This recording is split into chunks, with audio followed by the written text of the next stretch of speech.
Salut, c'est François, Rostory Histo Auto.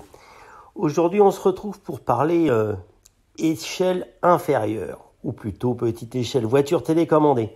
Et puis, comme je suis aussi un fan de Lamborghini, je vais vous parler du Cheetah Tamiya télécommandé. C'est un LM002 à taille réduite, à l'échelle 1/12e.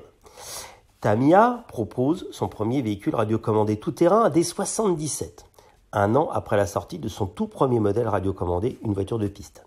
Mais son premier grand succès sera pour l'ancêtre du LM002. Le quatrième modèle RC commercialisé par Tamiya est le véhicule de soutien au combat, XR311. Il s'agit du premier des nombreux véhicules tout-terrain que la firme va commercialiser au cours des années 80. Je parle bien sûr de Tamiya et pas de Lamborghini. Cette plateforme est utilisée pour un seul autre modèle, le kit 5807, où il y a la version civile du Lamborghini, c'est-à-dire le Cheetah. Ces deux modèles ont un châssis identique, des carrosseries très détaillées, au point que lorsqu'on les utilise, de nombreuses pièces se détachent, rétroviseur, pilote, réservoir.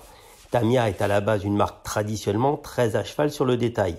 Elle fera une exception pour ces deux modèles sur un point.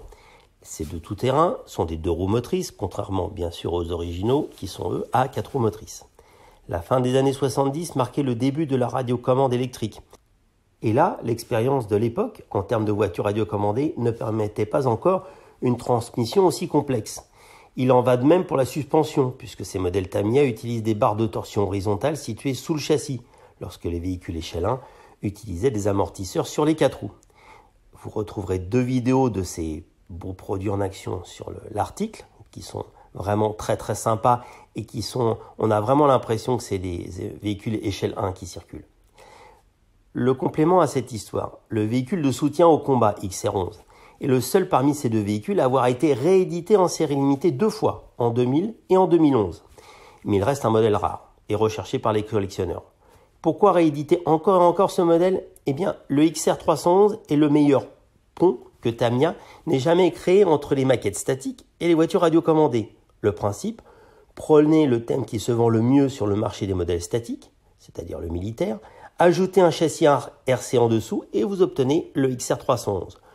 Le résultat intéressera surtout les amateurs de véhicules statiques militaires, mais qui découvriront les modèles radiocommandés. En outre, mais dans une moindre mesure, vous montrerez aux clients des voitures radio télécommandées quelque chose qui n'est pas de leur univers. Bonne découverte!